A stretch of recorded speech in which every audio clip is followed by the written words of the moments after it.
শাহজালালের কবর আপনি ভেঙে ফেলেন, এ পর্যন্ত 113টা মাজার ভেঙে ফেলেছেন আপনি। কথা কন্যা, আল্লাহর ওলিরা কি দোষ করেছে? যদি ওখানে কেউ সেজদা করে তার টুটি ধরেন, কথা কন্যা, তাকে প্রতিহত করেন, কিন্তু আল্লাহর ওলিরটা ভাঙেন কেন? কথা বুঝতে পারছি? বহু তামাশা এই 15 মাসে দেখেছি আমরা।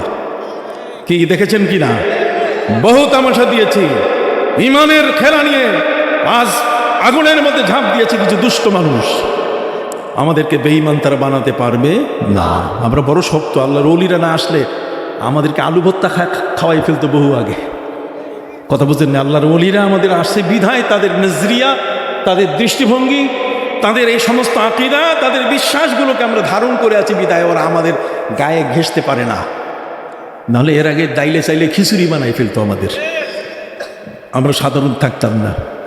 ওই যে ইমাম সাহেবদের জন্য দালালি করছি, কতক্ষণ না, ইমাম মুয়াজ্জিনদের জন্য দালালি করছি, ওদের কাছে ওদের পেটের জন্য ওরা পায় না, খাবার পায় না, ওদের কমিটি অত্যাচার করে, ওই সংসার এভাবে চালানো সম্ভব নয়, এটাই বলছি। আর শয়তানগুলা আমার উল্টা দিকে নিল, কতক্ষণ না, সবাই মিলে এটাকে আমরা জান্নাতের বাগান বলি। আমি এরকমভাবে বলেছিলাম যে আপনি একজন জান্নাতি মানুষ, 564টা মসজিদ আপনি করেছেন, আমি ওদের পেটের দালালি করছি। আপনি কি শুনছেন আমার কথাটা? আমি পেটের দালালি করছি। এই মূর্খগুলো বুঝে না, এগুলো বাংলা ভাষা বুঝে না। এই মিডিয়া এগুলোকে এই কাটিং আর পেস্টিং করে ছোট করে মানুষকে বিপদগামী করে। এই জন্য ইনজা ফাসিকুম বিনাবাইন ফাতাবাইয়ানু, কোনো কথা শুনলে সাথে সাথে রিয়েক্ট হওয়ার কোনো সুযোগ নাই।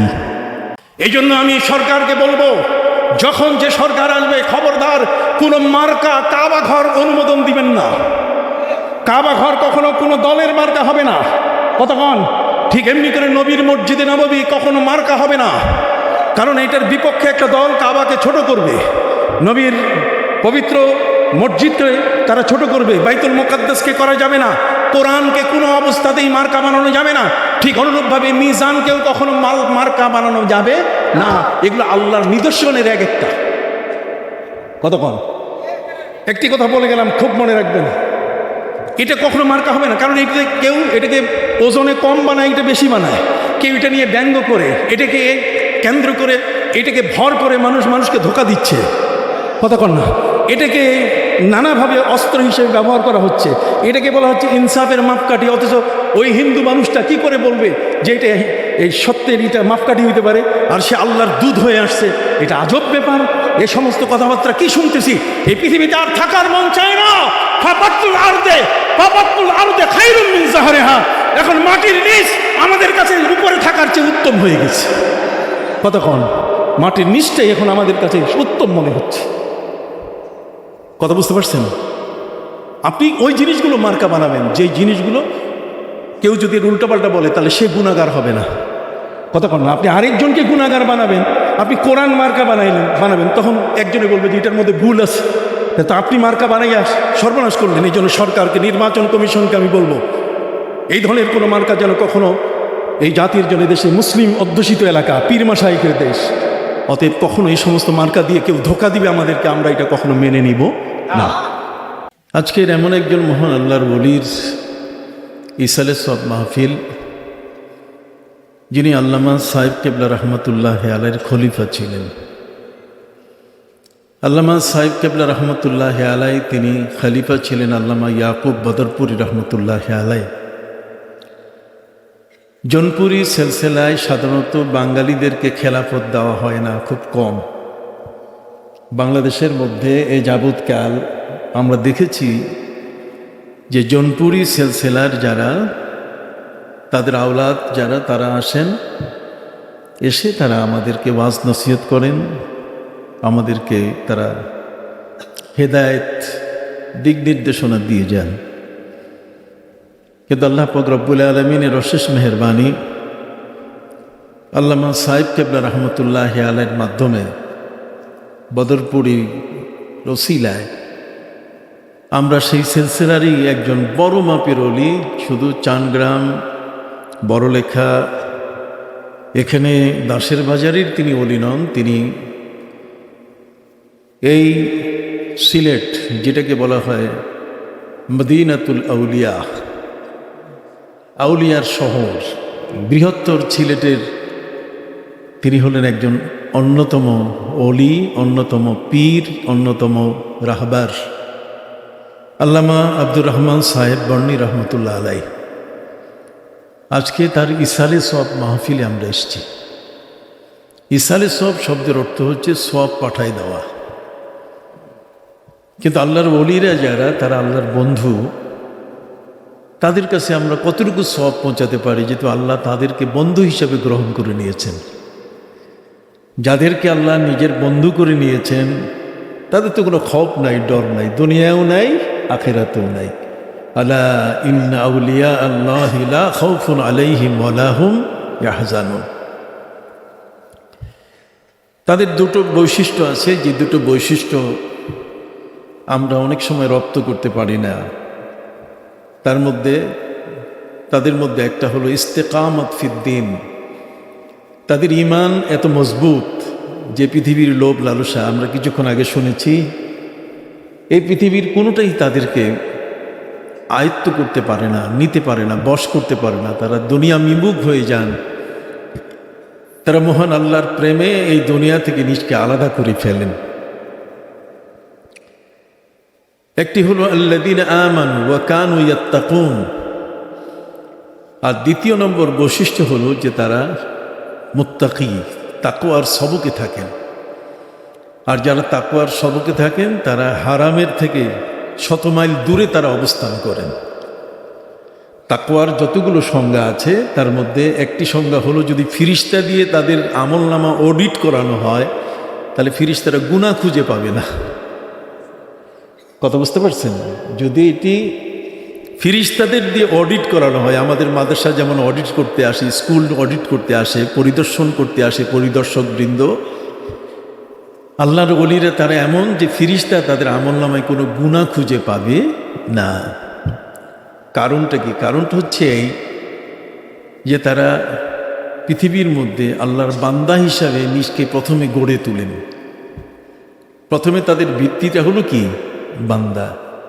আর বান্দা হতে গেলে 5 ওয়াক্তের নামাজ পড়তে হবে, বান্দা হতে গেলে রমজান মাসে রোজা রাখতে হবে, হজ ফরজ হলে ফরজ হজ আদায় করতে হবে, ঠিক এমনি করে যদি জাকাত ফরজ হয় জাকাত আদায় করতে হবে। এটা হচ্ছে স্বাভাবিকভাবে বন্দেগীর জন্য বান্দার উপরে আল্লাহর যে হক, আল্লাহ তাআলা তার বান্দার উপরে এই হকগুলো রাখেন।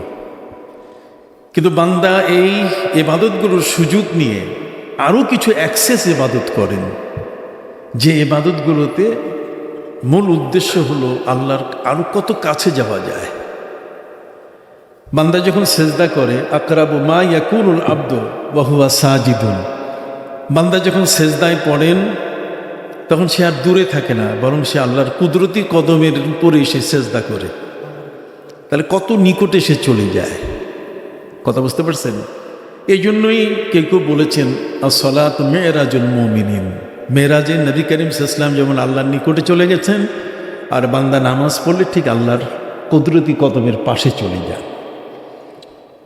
তা আল্লাহর নিকটে তার কুদরতি কদমের পাশে যাওয়া, এটা তো অনেক ভাগ্যের ব্যাপার। আর সেটা আমাদের অর্জন হয় শুধু নামাজে। সুবহানাল্লাহ বলেন। এই নামাজ ফরজ ইবাদতগুলো আদায় করতে গিয়ে আল্লাহর বান্দা যারা আছেন তারা কিছু নফল ইবাদত করেন। এই নফল ইবাদতগুলো এমন যেগুলো আল্লাহকে একেবারে কাছে টানতে টানতে টানতে টানতে আর বান্দা থাকে না, বান্দার স্তর থেকে তাদেরকে আরও উপরে নিয়ে আল্লাহর বন্ধু বানাই দেন। এই জন্য আল্লাহর বন্ধু হতে গেলে তাকে তাহাজ্জুদ নামাজ পড়তে হয়। আল্লাহর বন্ধু যদি কোনো ব্যক্তি হন তাহলে তাকে ইশরাকের নামাজ পড়তে হয়, আউয়াবিনের নামাজ পড়তে হয়। সুন্নত তো আছেই, ওয়াজিব তো আছেই। যেগুলো সুন্নাত এগুলোর মধ্যেও যেমন তাদের কোনো ত্রুটি নাই, ইভেন কোনো মুস্তাহাবেও তারা কখনো ত্রুটি করেন না। তো লা ইয়াতাকাররাবু ইলাইয়া আবদুন ইল্লা বিন নওয়াফিল। বান্দা যখন নফল পড়ে তখন আল্লাহ বলে, যেহেতু ফরজ পড়ছেই তারপর আবার নফলও পড়ছে, তাহলে এর আমি দূরে রাখবো কেন, কাছে আয়। কাজেই তাকাররুব ইলাল্লাহ, বান্দার আল্লাহর মুকাররব হওয়ার জন্য, আল্লাহর নিকটবর্তী হওয়ার জন্য প্রয়োজন হলো এই কতগুলো ইবাদতে তারা আমাদের থেকে এগিয়ে থাকেন। আমাদের তাহাজ্জুদের খবর থাকে না, আউয়াবিন, ইশরাক, কথা বলুন। আমাদের এই ধরনের নফল নামাজের খেয়াল থাকে না, বরং আমরা যত কমাইতে পারি, 20 টাকার তারাবিটা কমাইয়া 8 টাকা কেমনে আনতে পারি, এই শয়তানি বুদ্ধি সবসময় মাথায় কাজ করে আমাদের। কি বলেন, ঠিক কি না? আমরা প্রশ্ন তুলি কতগুলো অবান্তর, আর সেই অবান্তর প্রশ্নগুলোর মধ্যে একটা হলো যে ইমাম আবু হানিফা রহমতুল্লাহ আলাই এক এশার উজু দিয়ে 40 বছর পর্যন্ত তিনি ফজরের নামাজ আদায় করেছেন। আমরা বলি কি এটা কি সম্ভব? অর্থাৎ আমি যা পারি না, আমি ওই আঙ্গুর খাইতে পারি নাই, এই জন্য আমার কাছে মনে হয় এটা তিতা। কি বলেন, ঠিক কিনা? হযরতে উসমান যুন্নুরাইন রাদিয়াল্লাহু তাআলা আনহু তিনি এক রাকাতেই গোটা কোরআন খতম করতেন। আন্নাহু ক্বারা আল কুরআনা খাতমান ফি রাকাআতিন ওয়াহিদা, এক রাকাতের মধ্যে কোরআন খতম করেন যিনি, তার ইবাদতের সাথে আমাদের ইবাদতের তুলনা হয়? কথা বলেন। হযরতে উসমান যুন্নুরাইন রাদিয়াল্লাহু তাআলা আনহু, হযরতে তামিমে দারি, হযরতে মুগীরা ইবনে শুবা রিদওয়ানুল্লাহি তাআলা আলাইহিম আজমাইন, তারা প্রতিদিন কোরআন খতম করতেন। ইমাম বুখারী রহমতুল্লাহ আলাইহি প্রতিদিন কোরআন খতম করতেন। কথা বুঝতে পারছেন? সম্মানিত সুধী, ইমাম আবু হানিফা রহমতুল্লাহ আলাইহি রমজান মাসে তিনি প্রতিদিন 2 বার করে অর্থাৎ 60 খতম তিনি কোরআন করতেন। সেই মালিকের বাণী মুখের মধ্যে উচ্চারণ করে, হক আদায় করে করে একদিনে 2 বার কোরআন খতম করা, তাহলে সেই লোকটার অফিস আদালত, তার বাড়িঘর, তার প্রয়োজনীয় কাজ, তার বাথরুম, ওয়াশরুম, কি কোন ঠিক কিনা, এই সব কিছুর মধ্য থেকে 2 বার খতমে কোরআন করা, এটা মুজাহিদ, কথা বুঝে গেছে, যারা আল্লাহর রাস্তায় জিহাদ করেন তাদের থেকে তাদের মর্যাদা কোনো অংশে কি নয়, কম নয়। এই জন্য আল্লাহর নিকটবর্তী বান্দা যারা, মুকাররাবিন যারা, তারা সবসময় আল্লাহর কাছে যাওয়ার চেষ্টা করেন, তারা আল্লাহর থেকে কখনো দূরে যান না। তাদের মধ্যে তাকওয়া, আর তাকওয়া শব্দের অর্থ একদিকে যেমন পরহেজগারি, অপর দিক থেকে আল্লাহর ভীতি। চোর চুরি করলে পালায় যায় দূরে, পুলিশের কাছে সে আসে না। ডাকাত পুলিশের কাছে আসে না, বহুত দূরে পালায় যায়। কিন্তু যারা আল্লাহকে ভয় করে অপরাধী, তারা পালায় না, তখন আল্লাহর কাছে চলে যায়। সে আল্লাহর নিকটে গিয়ে তার জীবনের গুনাহগুলো সে মাফি পাইতে চায়। এই জন্য আল্লাহ পাক রব্বুল আলামিন বলছেন, সে আমার কাছে আসতে আসতে এমন হয়ে যায়, ফাকুনতু বাসারাহুল্লাযী ইয়াবসুরু বি, আমি তার চোখ হয়ে যাই, তখন সে আমার চোখে দেখে। বান্দার চোখ, আল্লাহর চোখ, দুইটা এক জিনিস না। কথা বলেন না? আমরা যে চোখে দেখি আর সেই চোখ দুইটা যদি আল্লাহর হয়, তাহলে সেই দেখাটা কি শুধুমাত্র বর্ণি সাহেবের বাড়ির এরিয়ায় থাকবে, না এটা সারা পৃথিবীর শেষ প্রান্তে যাবে? কথা কন না, সুবহানাল্লাহ। ফাকুনতু বাসারাহুল্লাযী ইয়াবসুরু বিহি ওয়া কুনতু ইয়াদাহুল্লাতী, আমি তার হাত হয়ে যায়, তামুসসু বিহা, আমি তার হাত হয়ে যাই যে হাত দিয়ে সে স্পর্শ করে। আমি তার পা হয়ে যাই যে পা দিয়ে সে হাঁটা শুরু করে। আল্লাহ যদি আমার পা হন, তাহলে সেই পাটা কি কখনো সিনেমা হলে যাবে? আর কথা বলেন না কেন? সিনেমা হলে যাবে? এটা কখনো যাবে না। আমার চোখটা যদি ভালো হয়, তাহলে বিসমিল্লাহ বলে কোনো নারীর দিকে তাকাবার কোনো প্রশ্নই আসে না, যে বিসমিল্লাহ বলে দেখা যাবে, আল্লাহর নাম নিয়ে দেখা যাবে। বেয়াদব। কথা কি বুঝতে পারছেন? সম্মানিত সুধী, বান্দা যখন আল্লাহর নিকটে চলে যায়, বন্ধু হয়ে যায়, তখন হাদিস শরীফের মধ্যে আছে যে আল্লাহ তাআলা তার ইজ্জতের এত মর্যাদা দেন, ওয়া ইন্না মিন ইবাদিল্লাহি মান লাউ আকসামা আলাল্লাহি লা আবাররা। সহিহ মুসলিমের হাদিসের মধ্যে এসেছে, ওই বান্দা যখন আল্লাহর কাছে কিছু চায়, আল্লাহকে যদি বলে কসম দিয়ে আল্লাহ আমার এটা লাগবে, তখন আল্লাহর পক্ষ থেকে সেটা আল্লাহ কবুল করে নেন সাথে সাথে। আল্লাহ তার বন্ধুকে কখনো কারো সামনে বেইজ্জতি করেন না। সম্মানিত সুধী বন্ধুরা আমার, সীমিত সময়ের মধ্যে অনেক কথা বলার চিন্তা করছি, যদি আল্লাহ তাআলা আমাকে বলার তৌফিক দেন, সকল বলে আমিন। আপনি জানেন আল্লাহর ওলিরা মরে না, এ কথার অর্থ কি? আল্লাহর ওলিরা মরে না মানে তাদের এন্তেকালের পরে কবরের মধ্যে তাদের 6 গুণ রুহানি তাসারুফাতের ক্ষমতা 6 গুণ বেড়ে যায়। যদি 6 গুণ বেড়েই না যাইতো, তাহলে ইমাম শাফি যিনি কিতাবুল লিখেছেন, ইমাম শাফি রহমতুল্লাহ আলাইহি যিনি বিশাল হাদিসের কিতাব লিখেছেন, একটি মাযহাবের যিনি ইমাম আবু ইদ্রিস আশ-শাফি রহমতুল্লাহ আলাইহি, যেদিন ইমাম আবু হানিফা রহমতুল্লাহ আলাইহি ইন্তেকাল করেছেন সেদিন ইমাম শাফি জন্ম নিয়েছে। ইমাম শাফি তিনি মুরিদ ছিলেন, তার পীর ছিলেন ইমাম মালিক রহমতুল্লাহ আলাইহি। ইমাম আবু হানিফা রহমতুল্লাহ আলাইহি পীর ছিলেন 2 জন। ইমাম আবু হানিফা রহমতুল্লাহ আলাইহি তিনি তার জীবনে 4000 শিক্ষকের কাছে লেখাপড়া করেছেন। ইমাম শাফির ওস্তাদের সংখ্যা হল 80 জন, আর ইমাম আবু হানিফা রহমতুল্লাহ আলাইহির ওস্তাদের সংখ্যা কি? 4000। 4000 ওস্তাদের কাছে যিনি পড়ছে তার কি পীর লাগে? তার কি আর কারো কাছে যাওয়া লাগে নাকি? নিজের কাছেই তো স্তূপ, বিশাল হিমালয়ের জ্ঞান তার কাছে স্তূপ হয়ে আছে। সেই ইমাম আবু হানিফা রহমতুল্লাহ আলাইহি তিনি বলেছেন, লাউলা সানাতান লাহালাকা নুমান। তিনি তার জীবনে 70 বছর হায়াত পেয়েছেন। 80 হিজরিতে জন্ম আর 150-এ তিনি ইন্তেকাল করেছেন। 70 বছরের হায়াত তিনি পেয়েছেন। তিনি বলছেন, আমার এই গোটা জীবনের মধ্যে 4000 উস্তাদের কাছে যে হিমালয়ের বিশাল স্তূপ সম জ্ঞান আমি অর্জন করেছি, লাউলা সানাতান, যদি আমার জীবনে 2টা বছর আমি না পেতাম, 70 বছরের মধ্যে 2টা বছর যদি আমার কপালে না আসতো, লাহালাকা নুমান, তাহলে আমি ধ্বংস হয়ে যেতাম, আমার এলেম ধ্বংস হয়ে যেত, আমার এলেম পচে যেত, নষ্ট হয়ে যেত, আমি এই এলেমকে ব্যবহার করতে পারতাম না। কিন্তু আমার জীবনে 2টা বছর আমি পেয়েছি, যে কারণে আমার জ্ঞানগুলোকে আমি পরিষ্কার করে নেওয়ার সুযোগ পেয়েছি, ক্লিন করে নেওয়ার সুযোগ পেয়েছি। আমার জ্ঞানের মধ্যে কোনো জং ছিল না। সবার আসতে কোন কেন? বহুদিন পরে আসছি, এবার প্রতি বছর আসবো ইনশাআল্লাহ। কথা বলেন নাই? আল্লামা সাহেব রহমতুল্লাহ আলাইহি আমার পাশে বসা ছিলেন তাসের বাজারে।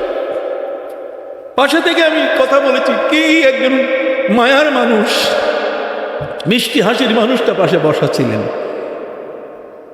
আমি যতক্ষণ বক্তব্য দিয়েছি, পীর সাহেবরা আসলে সাধারণত বক্তাদেরকে ডিস্টার্ব করে, কতক্ষণ না, তাড়াতাড়ি সারেন, তাড়াতাড়ি সারেন, তাড়াতাড়ি সারেন। একটা ছোট্ট শিশুর মতো তিনি বসে বসে আমার ওয়াজগুলো শুনলেন, যেটা আল্লামা সাহেব কিবলা রহমতুল্লাহ আলাইহি মৌলভীবাজার ওই যে স্কুল মাঠ ময়দানে, সেখানে তিনি আমার পাশে বসা, তার বরকতে আমার মুখ চলতেই আছে আর তিনি শুনতেই আছেন। সুবহানাল্লাহ। আল্লাহর ওলিদের কিছু রুহানি কি আছে, ফয়েজ আছে। রুহানি ফয়েজ মানে এই যে আপনারা বসে আছেন, রোদের একটা গরম আসতেছে আপনার মধ্যে, আর নদীর পাশে থাকেন, একটা ঠান্ডা আপনার গায়ে লাগবে। তা আল্লাহর ওলিদের পাশে থাকলে এরকম এলেমের একটা জোশ আপনার দেহের মধ্যে প্রবেশ করবে। এই জন্য সালেহাতু সঙ্গে বুদি দিল খারাস, সালেহাতু সঙ্গে বুদি দিল খারাস, কে এক জামানা দর আউলিয়া খাকে বাস।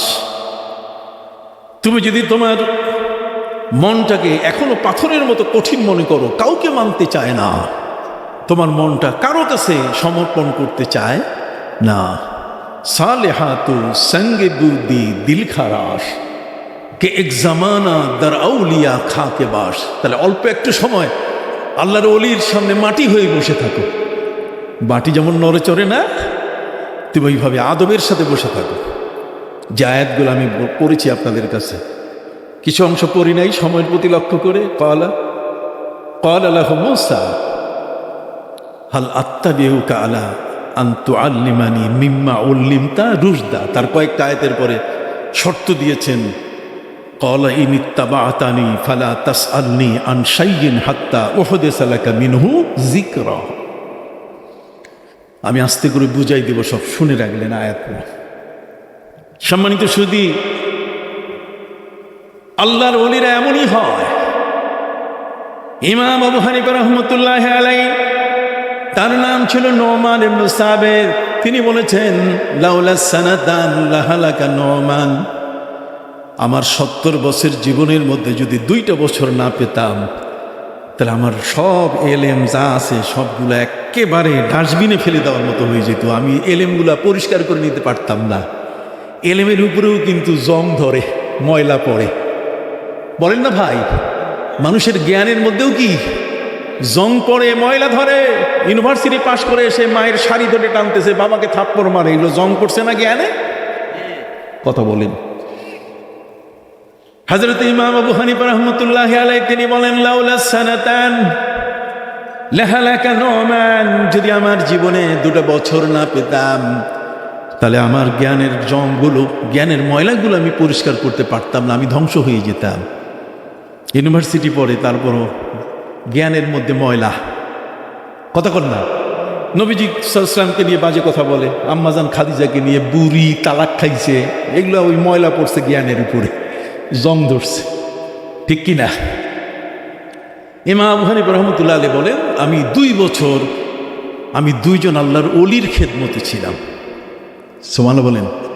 লাউলা সানাতান লাহালাকা নোমান, 2 বছর আমি আল্লাহর ওলির দরবারে ছিলাম। এই 2 জনের কাছে আমি বায়াত হয়েছি। তার মধ্যে একজন বাবা, আরেকজন কি ছেলে। বাবা হলেন ইমাম বাকির রাহমাতুল্লাহ আলাইহি, আর ছেলে হলেন জাফর সাদিক রাহমাতুল্লাহ আলাইহি।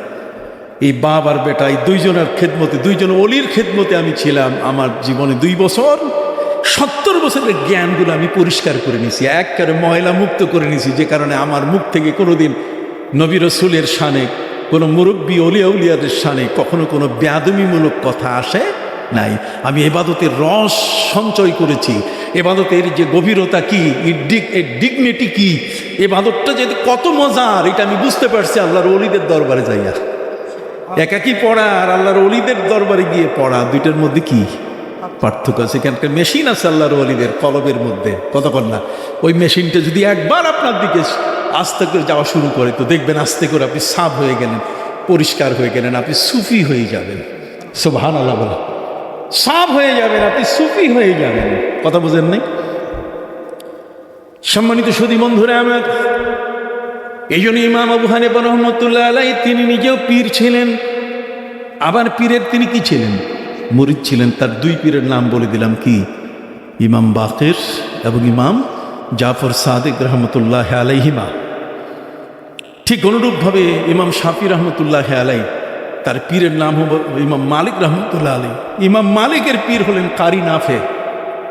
কারি নাফে হলেন ইমাম মালিকের পীর। ইমাম শাফির পীর হলেন ইমাম মালিক।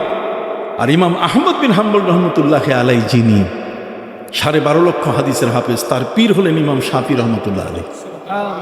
কথা বোঝেন নাই? তো আপনি বাদ দিবেন কাকে কোনখান থেকে? আপনি বলেন পীর নাই, মুরিদি নাই, আপনি পাবেন কোথায়? আপনি তো এমন মানুষ যে আপনি জীবনে কোনো দিন মাদ্রাসার বারান্দায় হাঁটেন নাই।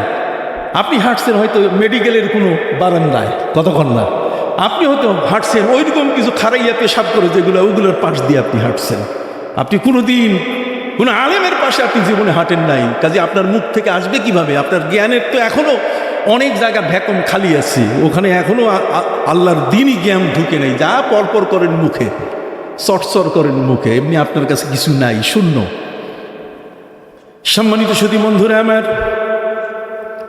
ইমাম শাফি তিনি ছিলেন পীর, এই জন্য পীরানা কথা আসছে তার মুখ থেকে। ইমাম মালিক ছিলেন পীর, তিনি নিজেই বলেছেন যে কি, মান তাফাক্কাহা ওয়া লাম ইয়াতাসাওয়াফ ফাকাদ তাফাসসাকা। যে ব্যক্তি নামাজ রোজা সব ঠিক থাকলো, কিন্তু বলছে দুধ কিসের, পীর মানি না, মাজার ভাঙ্গো। বড় পীর আব্দুল কাদের জিলানী আবার বড় পীর হয় কেমনি? তাহলে ছোট পীর কে? এই মাথার মধ্যে যত শয়তানি খেলা। কতক্ষণ? মান তাফাক্কাহা, যে ব্যক্তি নামাজ আছে, রোজা আছে, ঠিক আছে, কিন্তু আকাবিরের কথা মানে না। আকাবির বাদ দাও, কিসের আকাবির? উলুল আমর বলতে গেলে কিছু নাই, আকাবির বলতে গেলে কিছু নাই, পীর বলতে গেলে কিছু নাই। যে তোমার পীর ছেড়ে দাও, আকাবির ছেড়ে দাও। এই বান্দরগুলো এই কথা বলে, এদের মুখে রোজা পূজা এক হয়ে যায়, এদের মুখে আর ভালো জিনিস আসে না। কথা বুঝতে পারছেন? চিনতে হবে, মানুষ পাগল হওয়া যাবে না, নিজের জ্ঞানগুলোকে কখনো নষ্ট করা যাবে না। আমাকে আল্লাহ বুদ্ধি দিয়েছেন, বিবেক দিয়েছেন, কাজে আমার বিবেকটাকে আমি খাটাবো। আমি কখনো জোয়ারের তালে তালে ভাসবো না, আমি তো কুটা না যে আমি পানিতে ভেসে ভেসে যাব। আল্লাহ আমাকে আশরাফুল মখলুকাত করেছেন, আমাকে পৃথিবীর শ্রেষ্ঠ জ্ঞান দান করেছেন, যেটা পশুর মধ্যে নাই, তার চেয়ে পৃথিবীর শ্রেষ্ঠ জ্ঞান, যে জ্ঞানটা ফিরিস্তার মধ্যেও নাই, সে জ্ঞান আল্লাহ আমাকে দিয়েছেন। সুবহানাল্লাহ। যে জ্ঞানটি আল্লাহ ফিরিস্তাকেও জ্ঞান নাই, কতক্ষণ জ্ঞান যদি ফিরিস্তাকে দিতেন আল্লাহ তাআলা, তাহলে আদমকে সেজদা করতো না। শয়তান আগের থেকে বোঝাপড়া করায় নিয়ে নিত, পার্টি বানায় নিত, ঐক্য জোট, কথা না, দলীয় বানায় ফেলতো শয়তান একে। কথা বুঝতে পারছেন? ফিরিস্তা দিকে যে তোমরা আমার দলে আসো, মানা যাবে না আদমকে, কিন্তু না, জ্ঞান আল ইলমু নূর, জ্ঞান হচ্ছে আলো। সে জ্ঞানটা কতটুকু আলো আমি আপনাদেরকে বুঝাবো ইনশাল্লাহ। আমি বলতে চাই, ইমাম শাফি রহমতুল্লাহ আলাইহির পীর যিনি ইমাম মালিক, তিনি বলেছেন, ইমাম আবু হানিফা তার পীরের কথা বললেন, লাউলা সানাতা লাহালাকা নুমান, 2 বছর যদি পীরের দরবারে না থাকতাম তাহলে কি হইতাম? ধ্বংস হয়ে যেতাম। একটু আল্লাহু আকবার বলবেন না? এই যেন ওই যে ফুলতলিতে শুয়ে আছেন, এগুলা, এই জায়গাগুলো হচ্ছে রিফাইনারি, এখানে নুন ঢুকাই দিলে পানিতে মিঠা হইয়া বাইর হয়ে আসে। সুবহানাল্লাহ বলেন, এগুলো হচ্ছে রিফাইনারি। এখানে যদি কোনো খারাপ জিনিস ঢুকে তাহলে একে আস্তে একজন অলি হইয়া বাইর হয়ে আসে। কথা বুঝেন নাই? সহবতে সালেহ তোরা সালে কুনাত, সহবতে তালে তোরা তালে কুনাত। আল্লাহু আকবার। ইমাম মালিক রহমতুল্লাহ আলাইহি যিনি পীর মুরিদি করেছেন, তিনি বলেন, যে ব্যক্তি নামাজ রোজা করলো, ইবাদত বন্দি করলো, কিন্তু মোরাকাবা মানে না। মোরাকাবা মানে যে লোক পায়, চক্ষু বন্ধ করলে আল্লাহর আরশ দেখা যায়, চক্ষু খুললেও হাজার হাজার মাইল দূরে দেখা যায়। সে স্টাডিটা করেছেন, সে আমলটা করেছেন হজরতে ওমর ইবনুল খাত্তাব, হজরতে ওমরে ফারুক রাদিয়াল্লাহু তাআলা আনহু মসজিদের মিম্বরে দাঁড়িয়ে তিনি বলছেন, ইয়া সারিয়া তো আল জাবাল আল জাবাল। সারিয়া একজন ব্যক্তির নাম। কেউ বলছেন রে সেনাপ্রধান, রে সেনাপ্রধান তুমি পাহাড়ের পথ ধরো। 900 কিলোমিটার দূরে চোখ দিয়ে দেখে, তাকে এখান থেকে কমান্ড দিলেন, এখান থেকে তারে বললেন যাও পাহাড়ের পথ ধরো। সম্মানিত শুধু 3G 4G মোবাইলে কথা আসতে গেলে ব্যাটারি চার্জ লাগে, নেটওয়ার্ক লাগে, উপরে এইরকম বড় ধরনের টাওয়ার লাগে, কিন্তু আল্লাহর ওলিদের কোনো টাওয়ারের দরকার নাই। সুবহানাল্লাহ বলেন। সরাসরি আল্লাহর সাথে তাদের সম্পর্ক, সরাসরি মদিনার নবীর সাথে তাদের কি সম্পর্ক। এই সমস্ত ব্যক্তির যখন আল্লাহর ওলিরা যখন আল্লাহর নবীর সাথে সম্পর্ক করেন, তখন কিন্তু আর এই নেটওয়ার্ক লাগে না, অটোমেটিক গোটা এনভায়রনমেন্ট, পুরা জমিনটা, বাতাস, সব কিছু গোলাম হয়ে যায়। কি वफा तूने मोहम्मद से तो हम तेरे हैं, ये जहां चीज क्या लोहो कलम सब तेरे हैं। তুমি আগে নবীর গোলাম হও, দেখবে গোটা দুনিয়া তোমার গোলাম হয়ে যাবে। সুবহানাল্লাহ বলেন। প্রিয় নবী সাল্লাল্লাহু আলাইহি ওয়াসাল্লামের দাবিগুলো তুমি পূরণ করো। কি वफा तूने मोहम्मद से तो हम तेरे हैं, ये जहां चीज क्या लोहो कलम सब तेरे हैं। আল্লাহ গোটা জগৎকে নবীর গোলাম বানিয়ে দিয়েছেন। নবীর ইশারায় চাঁদ দ্বিখণ্ডিত হয়েছে, নবীর ইশারায় ডুবে যাওয়া সূর্য আকাশে উঠেছে। অতএব সেই নবীর উম্মত আমরা। আমাদের শান, মান, ইজ্জত কোন অংশে আল্লাহ কম বলেন নাই। ফালিল্লাহিল ইজ্জাতু ওয়া লিরাসূলিহি ওয়া লিল মুমিনিন। মুমিন মানে যারা আল্লাহ এবং তার রসুলের উপরে, আখিরাতের উপরে ঈমান এনেছে। সুবহানাল্লাহ। কাজে এই লোকগুলোকে আপনি সাধারণ মনে করবেন না। বন্ধুরা আমার, হযরত ইমাম মালিক রহমতুল্লাহি আলাইহি যিনি ইমাম দারিল হিজরা ছিলেন, মদিনার মসজিদে নববীর ইমাম ছিলেন, সেই ইমাম সাহেব, আমাদের দেশে কত ইমাম সাহেব আছে জুতা পরে মসজিদে যায়, কইটা আমি পবিত্র করে নিয়েছি। আল্লাহ নবী মুসা আলাইহিস সালামকে তুর পাহাড়ে উঠতে যেয়ে বলছেন, খবরদার, ফাকলা না আলাইক ইন্নাকা বিল ওয়াদিল মুকদ্দাসি তুয়া। জুতা খোলো, তুমি নবী, ঠিক আছে, আমার সাথে কথা বলতে গেলে জুতা থাকবে না। সুবহানাল্লাহ বলেন। কিছু মৌলবী আছে জুতা খুলে যায়, জুতা নিয়ে পড়ে যায়। ইমাম মালিক রহমতুল্লাহ আলাইহি তিনি মদিনার জমিনে যতদিন বেঁচে ছিলেন তিনি পায়ে কোনোদিন জুতা পরেন নাই। যে মদিনার ধুলিগুলোতে আমি আমার নবীর কদমের ছাপ দেখতে পাই, সেই চোখটা কত পাওয়ারফুল চোখ, যে চোখে মদিনার ধুলোগুলোতে আমার নবীজির কদম মোবারকের ছাপ পড়ছে সেটা সে দেখতে পায়। হযরত উমর দেখলেন 900 কিলোমিটার দূরের পথ, আর হযরত ইমাম মালিক রহমতুল্লাহ আলাইহ জীবনভর তিনি মদিনার জমিনে কোনোদিন তিনি উঁচা যানবাহনে উঠেন নাই। আমরা তো দুলদুল গাড়িতে উঠি, 2026 সালের মডেলের বাস লাগবে, কতক্ষণ না, ঠিক এরকম জিনিসের উপরে উঠি। বিষয়টি কি তাই? ইমাম মালিক রহমতুল্লাহ আলাইহ তিনি উঠেন নাই, নবীর রওজা মোবারক। আমি উপরে উঠলে মনে হয় বেয়াদবি হবে, তাহলে বেয়াদবি হওয়াটা না হওয়াটা এটা তো অন্তরের ব্যাপার। আয়নাটা পরিষ্কার থাকতে হবে। যদি আয়না পরিষ্কার থাকতো তাহলে এই বেয়াদবের যুগে আমরা জন্ম নিতাম না, কতক্ষণ না, বড় কষ্ট হয়। সম্মানিত সুধী, ইমাম মালিক রহমতুল্লাহ আলাইহি বলেছেন, যে ব্যক্তি নামাজ রোজা করলো কিন্তু তাসাউফ মানে না, প্রিয় নবী সাল্লাল্লাহু আলাইহি ওয়াসাল্লামের মুরাকাবা মুশাহাদা মানে না। হুজুর মুরাকাবা মুশাহাদা তো বুঝি না কি জিনিসটা, আমি আপনাদেরকে বুঝাই দেই। নবী করিম সাল্লাল্লাহু আলাইহি ওয়াসাল্লাম তার বাড়ির সামনেই তো কাবা ঘর, আল্লাহর ঘর তার বাড়ির সামনে না, চলে গেছেন কোথায়? হেরা পর্বতে। সুম্মা হুব্বিবা ইলাইহিল খালা, একটা নিরিবিলি নিরবিচ্ছিন্ন জায়গা যেখানে মানুষের আনাগুনা নাই, ঠিক এমন একটি জায়গায় তিনি আসলেন। সুম্মা যা ইলা হেরা, তিনি হেরাতে আসলেন, হেরা পর্বতে আসলেন।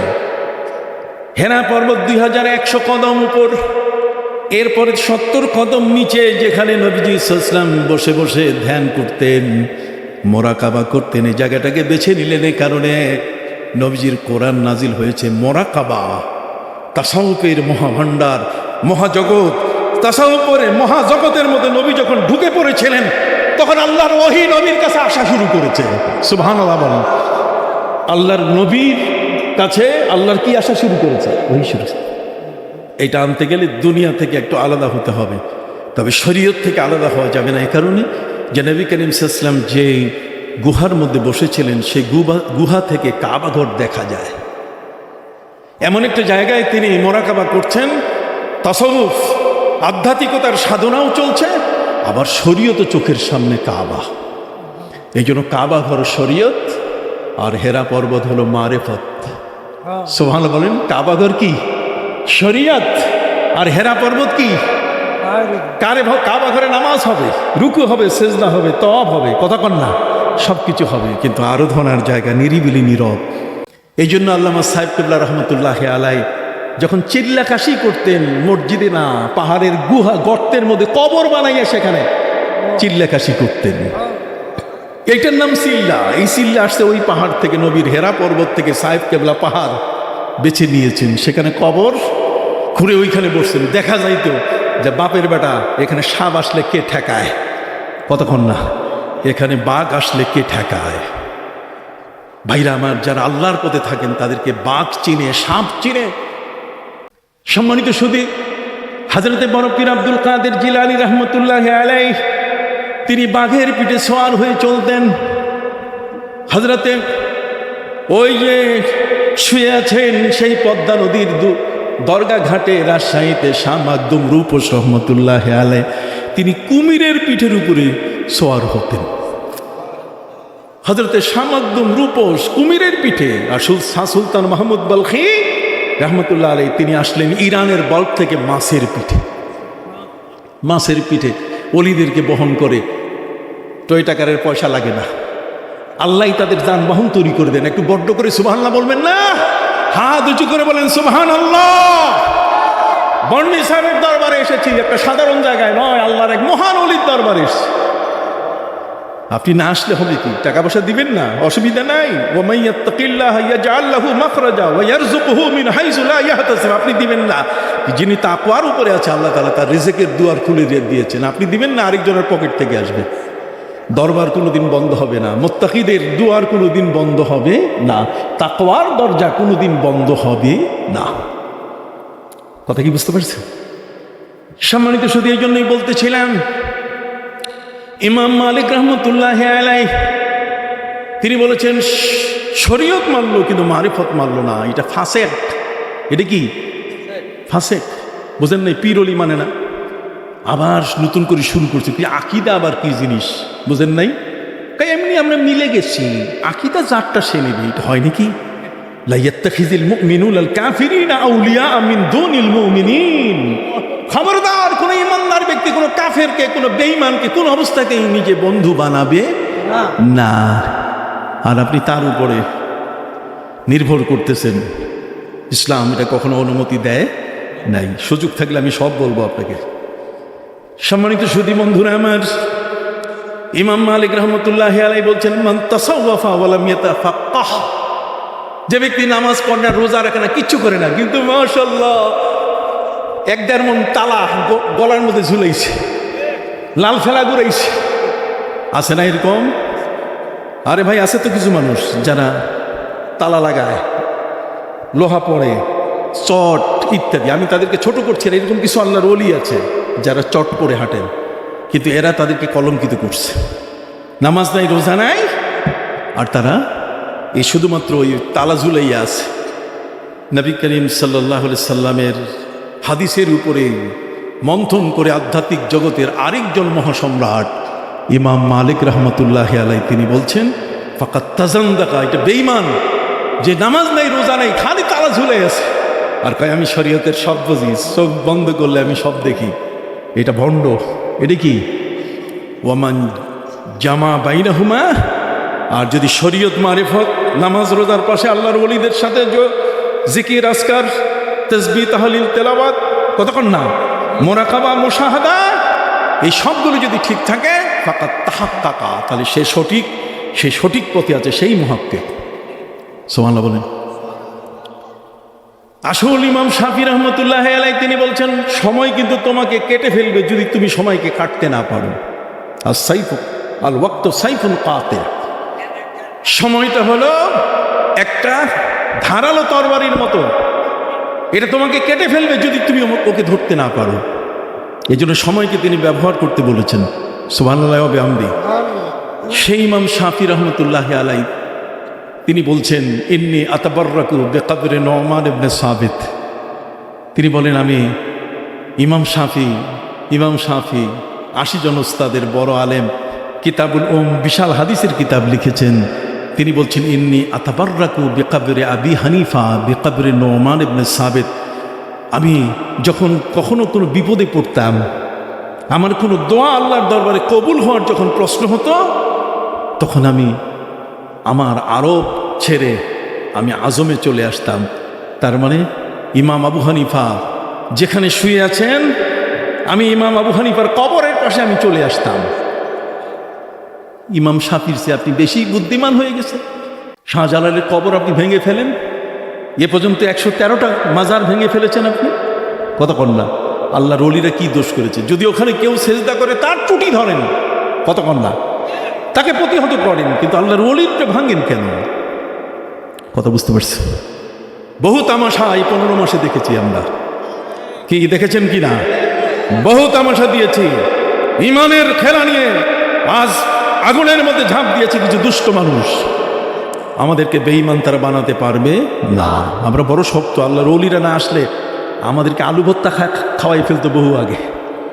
কথা বুঝলেন না? আল্লাহর ওলিরা আমাদের আসছে বিধায়, তাদের নজরিয়া, তাদের দৃষ্টিভঙ্গি, তাদের এই সমস্ত আকীদা, তাদের বিশ্বাসগুলোকে আমরা ধারণ করে আছি বিধায় ওরা আমাদের গায়ে ঘেঁষতে পারে না। নাহলে এর আগে দাইলে চাইলে খিচুড়ি বানাই ফেলতো আমাদের, আমরা সাধারণ থাকতাম না। সম্মানিত সুধী, ইমাম শাফি কত বড় ইমাম! সেই ইমাম শাফি রহমতুল্লাহ তিনি বলছেন যে আমার যখন আল্লাহর দরবারে দোয়া কবুল হওয়ার প্রশ্ন আসতো, যে এই দোয়াটা একটু কবুল হওয়া দরকার, তো ওনার ঘরে ছিল না? ওনার ঘরে কি আল্লাহ ছিলেন না?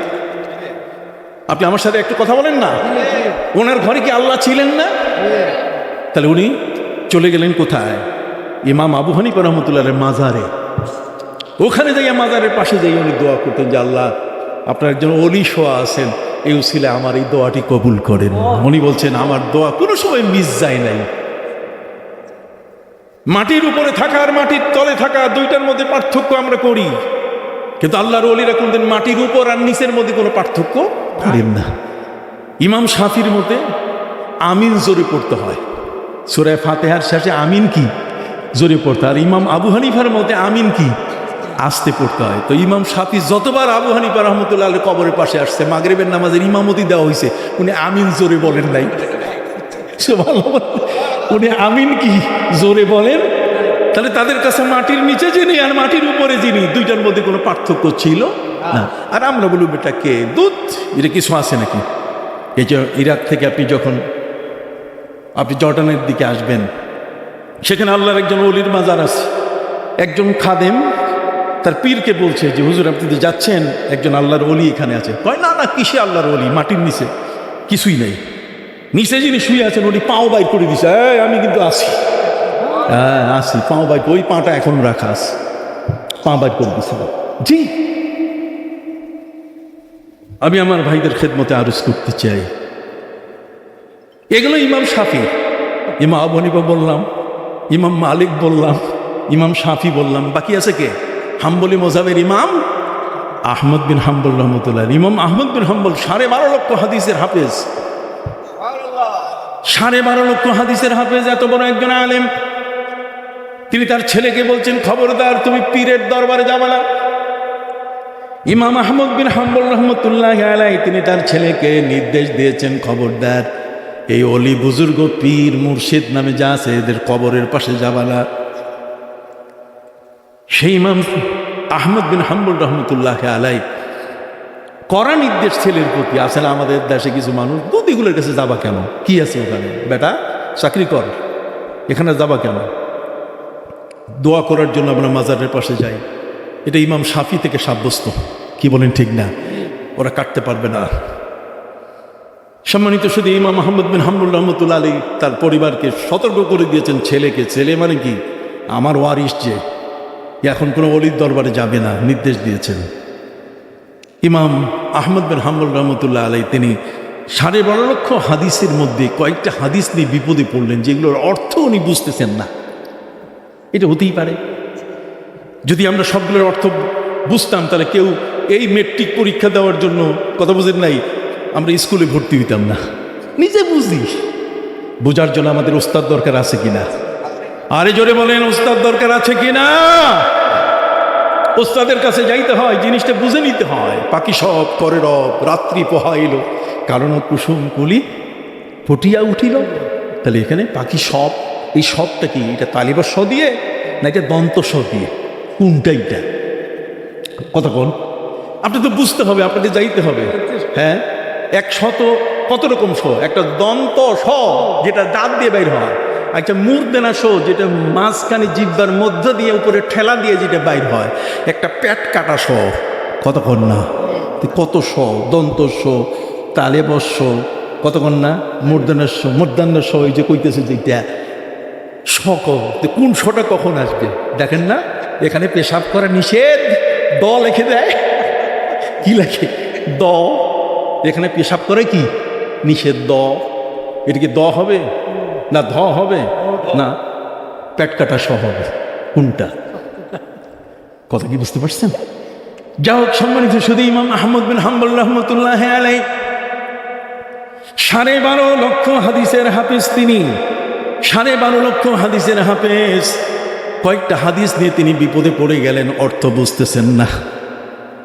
এখন তিনি খুঁজে বেড়াচ্ছেন, যার কাছে যায়, যে আলেমের কাছে যায়, সে আলেমই তার থেকে সরে যায়। হুজুর মাফ করবেন, আপনি এত বড় হাদিসের হাফেজ, হাফিজুল হাদিস, যার দরজগায়ে, যার ক্লাসের মধ্যে পড়ার জন্য ইমাম বুখারী 8 বার ছাত্র হয়ে বসেছেন। সেই ওস্তাদের জীবনী বলতেছি আমি, ইমাম আহমদ বিন হাম্বল, যে মুসনাদে আহমদ ইবনে হাম্বল লিখেছেন। ইমাম আহমদ বিন হাম্বল রহমতুল্লাহ আলাইহি তিনি বুঝতেছেন না, যার কাছে যান সেই ভয় পায়। এত বড় আলেম, 12.5 লক্ষ হাদিসের হাফেজ, মুখ খোলা কঠিন না? কোনটা দিয়ে আবার কোনটা ধরে ফেলে। শেষ পর্যন্ত উনি বলছেন, আমি একদিন সকালবেলায় বাগদাদের রাস্তা দিয়ে হাঁটতেছি, গলি দিয়ে। ওই মুহূর্তে একজন ব্যক্তির সাথে দেখা হয়ে গেল, যার দাড়ি, যার চোখ, যার চাহনি, চাহনি বোঝেন দৃষ্টি, যার উঁচাই, যার লম্বাই, যার উচ্চতার, যার লম্বা, কথা বুঝেন নাই, তার দেহ সব কিছু আমার চোখের সামনে আসার পরে আমি কেমন জানি ল্যাম্প হয়ে গেলাম, কুপি বাতি। বিশাল একটা সূর্যের সামনে মনে হয় আমি একটা বাতি হয়ে গেলাম। সুবহানাল্লাহ বলেন না? তার মানে আমাকে মনে হলো যে আমি কিছুই জানি না, উনি বোধহয় সব জানেন। এরপরে আমি তাকে প্রশ্ন করা শুরু করলাম, মাজা তাকুলু, ফি হাযিহিল মাসআলাতি ইয়া সুফি। সুফি সাহেব, এই যে সুফি শব্দটা ইমাম আহমদ বিন হাম্বল বর্ণনা করেছেন। সুফি সাহেবকে উনি বলছেন মাজা তাকুলু, কি বলছেন আপনি, আপনার রায় কি, ফি হাযিহিল মাসআলা, এই মাসালাতে, ইয়া সুফি, সুফি সাহেব এই মাসলায় আপনার অভিমত কি? আমি প্রশ্ন করা শেষ করি নাই তার আগে তিনি উত্তর দিচ্ছেন, আমি প্রশ্ন করা শুরু করে নাই তার আগেই তিনি উত্তর দিচ্ছেন, আমি প্রশ্ন করা শুরু করে নাই তার আগে উনি উত্তর দিচ্ছেন। আমি দেখে অবাক হয়ে গেলাম, কিরে 12.5 লক্ষ হাদিসের হাফেজ, 2-3টা হাদিসের 4-5টা হাদিসের অর্থ বুঝি না, যার কাছে গেছি সেই পলায় যায়, আর ওনার কাছে বলার আগেই উত্তর পাই। নিশ্চয়ই উনি সাধারণ ব্যক্তি নন, ওনার কাছে আল্লাহর একটা লাইন আছে, একটা নেটওয়ার্ক আছে, ওয়াইফাই এত শক্তিশালী, কথা বুঝতে পারলেন, যে আমার চেয়ে তার ওয়াইফাই আরো কি স্ট্রং, কতক্ষণ না। অতএব আমি বলার সাথে সাথে ওইখান থেকে চলে আসে, ও আল্লাহ নাহু মিল্লাদুন্না ইলমা, এলমে লাদুন্নি, তার কাছে আল্লাহর কাছে হাজিরুল ইলম, এখন যা বলবেন কোনো চিন্তা ভাবনা নাই, ওই পাশ থেকে সাথে সাথে সিনার মধ্যে তার উত্তর চলে আসে। ওয়ায়াসআলুনাকা আনিল আহিল্লা কুল হিয়া মাওয়াকিতু লিন-নাসি ওয়াল হজ ওয়ায়াসআলুনাকা আনিল মাহিজ কুল হুয়া আযান ওয়ায়াসআলুনাকা মাযা ইউনফিকুন কুলিল আফওয়া। সুবহানাল্লাহ। একের পরে এক আল্লাহ বলছেন, হে নবী আপনাকে প্রশ্ন করতে দেন, উত্তর দিব তো আমি। ও যে এই উত্তর দেওয়ার পালা শেষ হয় নাই, আল্লাহর ওলিদের সিনা এখনো খোলা আছে। কোন বিষয় সম্পর্কে যদি তাদের বুঝতে হয়, ইলমে লাদুন্নি আল্লাহর পক্ষ থেকে ডাইরেক্ট কানেক্টেড হয়ে যায়, ডাইরেক্ট যোগ হয়ে যায়, যা প্রশ্ন আসে সাথে সাথে সে উত্তর দিতে পারে।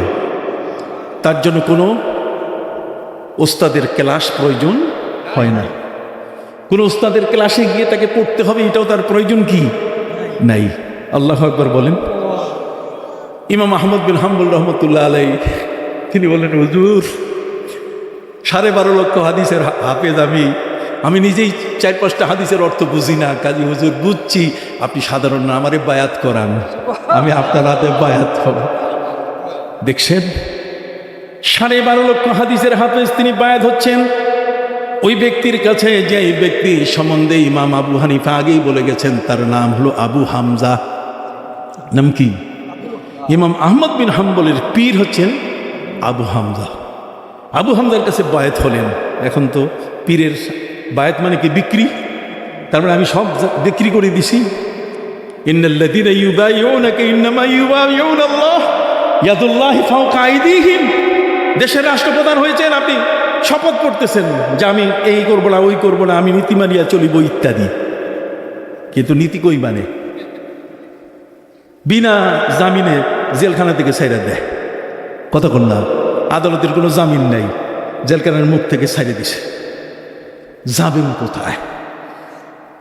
ইমাম আহমদ বিন হাম্বল রহমতুল্লাহ আলাইহি তিনি এবার তার ছেলেকে ডেকে বলেন, বাবা এতদিন যা বলছি আজকে এটা পরিবর্তন হবে, আজকে এখন পরিবর্তন হবে, এখন থেকে তুমি আল্লাহর ওলিদের দরবারে যাবে। কেন ওলির দরবারে যাবে তিনি তার কারণ দর্শালেন। সুবহানাল্লাহ বলেন। কারণ দর্শালেন কি?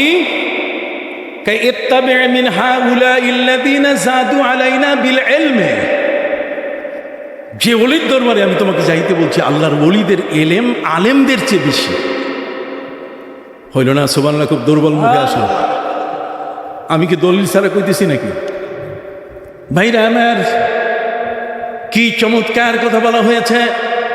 তিনি তার ছেলেকে বলছেন, ইয়া বুনাইয়া, হে আমার প্রিয় পুত্র, ইত্তাবি মিন হাউলাইল্লাযীনা যাদু আলাইনা বিল ইলমি, তুমি এখন থেকে পীরের দরবারে যাবে, যেই পীর তাদের এলেম আমাদের চেয়েও কি বেশি। সুবহানাল্লাহ বলেন। তারপর কহম উলুল হিম্মা, তারা হলেন দুঃসাহসী, তারা কখনো গৌর গোবিন্দকে ভয় করে না। সুবহানাল্লাহ বলেন। গোবিন্দরাজকে ভয় করে না, তারা কখনো পরশুরামকে ভয় করে না, তারা কখনো জয়ন্ত রাজাকে ভয় করে না, তারা কখনো বীর বিক্রম আদিত্যকে ভয় করে না। তারা এই পৃথিবীর যত ধরনের শক্তিশালী কাউকে তারা ভয় করে না। ওহম উলুল হিম্মা, আল্লাহর ওলিরা হলেন সবচেয়ে বেশি দুঃসাহসী। জোরে বলেন, সবচেয়ে বেশি কি দুঃসাহস। তাদের সাহস এত বড় যে তারা বাস হুঁ করে জায়নামাজ বিছাই দিলে এটা ফেরি হয়ে যায়, সেখানে 360 জন কেন, আর যদি 1000 মানুষ উঠাইতে চায় কোনো অসুবিধা নাই, তাদের জায়নামাজ ডুববে না। সুবহানাল্লাহ বলেন। তাদের জায়নামাজ কি ডুববে না। 313টি ঘোড়া, 300 ঘোড়া যখন টাইগ্রিস নদীর উপরে চালাই দিয়েছিলেন হযরত আমর ইবনে আস রাদিয়াল্লাহু তাআলা আনহু, দামেস্কে মুসলমানদের উপর অত্যাচার হচ্ছে, এই খবর জানার পরে হযরত আমর ইবনে আস রাদিয়াল্লাহু তাআলা আনহু তিনি মদিনা মুনাওয়ারায় সাহাবায়ে কিরামকে নিয়ে বসলেন যে এখন আমাদের মুসলমানের সাহায্যে এগিয়ে যাওয়া দরকার। ওদিকে মুনাফিকরা দেখেন না ইরানকে নিয়ে কত তেলেসমাতি করতেছে, মুসলমান তারপরও বেঈমান নিয়ে খেলতেছে। কথা কি বুঝতে পারছেন? হযরত আমর ইবনে আস রাদিয়াল্লাহু তাআলা বলেন যে ওদেরকে এখন মুসলমানদের, দামেস্কের, সিরিয়ার, শাম দেশের মুসলমানদেরকে এখন সাহায্য করতে হবে। চলো, দেখতে দেখতে 300 জন ঘোড়সওয়ার ঘোড়ার পিঠেও যুদ্ধ করতে পারেন তাদেরকে নিয়ে তিনি রওনা হলেন। পৃথিবীর প্রত্যেকটা শহর কোনো না কোনো নদীর পাশে আছে। সিলেট সুরমা নদীর পাড়ে, চিটাগাং কর্ণফুলী নদীর পাড়ে, ঢাকা বুড়িগঙ্গা নদীর পাড়ে, ওই খুলনা রূপসা নদীর পাড়ে, কতক্ষণ না, নারায়ণগঞ্জ শীতলক্ষা নদীর পাড়ে, তারপরে রাজশাহী এটা পদ্মা নদীর পাড়ে। পৃথিবীর কোনো না কোনো শহর কোনো না কোনো নদীর পাড়ে আছে। অতএব সিরিয়ার দামেস্ক এর পাড়ে যে সবচেয়ে বড় যে নদীটা, এটার নাম হলো দাজলা নদী, যাতে ইংরেজিকে বলে টাইগ্রিস। এই টাইগ্রিস পর্যন্ত হযরত আমর ইবনে আস রাদিয়াল্লাহু তাআলা নিয়ে আসলেন তাদেরকে। টাইগ্রিস পর্যন্ত আনার পর এরপরে দেখে যে কোনো মাঝি মাল্লা কিচ্ছু নাই। ওরা টের পাইছে যে এবার তো আসতেছে বিশাল এক বহর, 300 জন মুসলমানের কাফেলা, আর 300 জন মুসলমান, এরা কিন্তু কাউকে ছাড় দেবে না। কাজেই মাঝি মাল্লা সব বন্ধ, স্টপ, কারফিউ জারি করেছে খ্রিস্টানরা। এখন পার হবেন কেমনে? সাথীরা 300 যোদ্ধা ঘোড়ার পিঠের উপরে সোয়ার, অশ্বারোহী। তার হযরত আমর ইবনে আস রাদিয়াল্লাহু তাআলা জিজ্ঞেস করছেন যে হুজুর, অবস্থা তো খারাপ, সামনে তো বিশাল নদী, এই নদীর ওপারে হচ্ছে দামেস্ক, আমরা তো পার হবো কি করে? খরস্রোতা, এত বেশি স্রোত যে সোজা পার হওয়ার কোনো উপায় নাই, আর হাঁটু পানি থাকে তাও তো না, গভীর পানি। আমরা এখন কি করব? ফিরে যাব না সামনে যাব? আপনি বলেন, আপনি তো আমাদের লিডার। হযরত আমর ইবনে আস রাদিয়াল্লাহু তাআলা বললেন, শোনো, আমি তোমাদেরকে ফিরে যেতেও বলবো না, আমি তোমাদেরকে সামনেও যেতে বলবো না। তাহলে আপনি নেতা হইলেন কেন? আপনি আমাদের নেতৃত্ব দানকারী, আপনি সামনেও যেতে বলবেন না, পিছনেও যেতে বলবেন না, তাহলে আপনার যোগ্যতা কি? উনি বলছেন আমার যোগ্যতা হলো, আমার একটু সময় দাও, 1 মিনিট, যোগ্যতা এমনি দেখবে। কই কি? আমি চক্ষুটা বন্ধ করব, তারপর খুলবো, এরপর উত্তর দিব। ওইটা আবার কোন জিনিস? কতক্ষণ না একটা জিনিস, একটা বিল্ডিং বানাইতে কত রকম প্ল্যান, এখানে কাটতে হয়, এখানে লিখতে হয়, এখানে লম্বা টান দিতে হয়, এখানে বাঁকা টান দিতে হয়, এরপরে স্কেল লাগাইতে হয়, ওইখানে ফিতা লাগাইতে হয়। কতক্ষণ না স্কেল ফিতা কিচ্ছু নাই, এত বড় একটা নদী পাড়ি দিব আমরা, আর সেখানে উনি চক্ষু বন্ধ করবেন, আর কি খুললেই তার মুখ থেকে উত্তর আসবে, সেই উত্তর মেনে নিব। এটা আবার কোন দেশি হিসাব? তাকে জিজ্ঞাসা করা হলো যে আপনি একটু পরিষ্কার করেন, আমরা বুঝি নাই। উনি বলেন, দেখুন, আমি চক্ষু বন্ধ করলে মদিনার নবীর সাথে আমার দেখা হয়ে যাবে, আমার নবীর সিদ্ধান্ত আমি নেব। সুবহানাল্লাহ বলেন। সুফি ফতে আলী ওয়াইসি রহমতুল্লাহ আলী রসুল্লুমা ছিলেন, চক্ষু বন্ধ করলে নবীজিকে দেখতে পেতেন। হযরতে আমর ইবনে আস রাদিয়াল্লাহু তাআলা চক্ষু বন্ধ করে খুলে বললেন, শোনো, পিছনে যাওয়ার কোনো সুযোগ নাই, সামনে যাইতে হবে।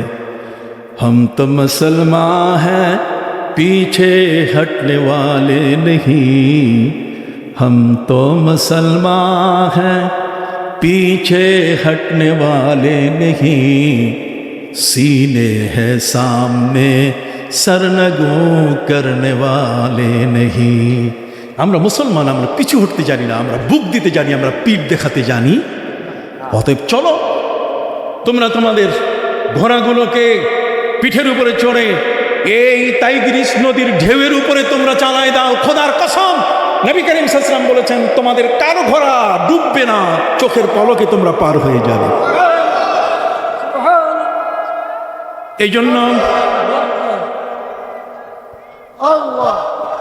রেজিস্টার জব্বার 10,000 টাকা আমি দিয়েছে দেবো ভাই। একটু পর।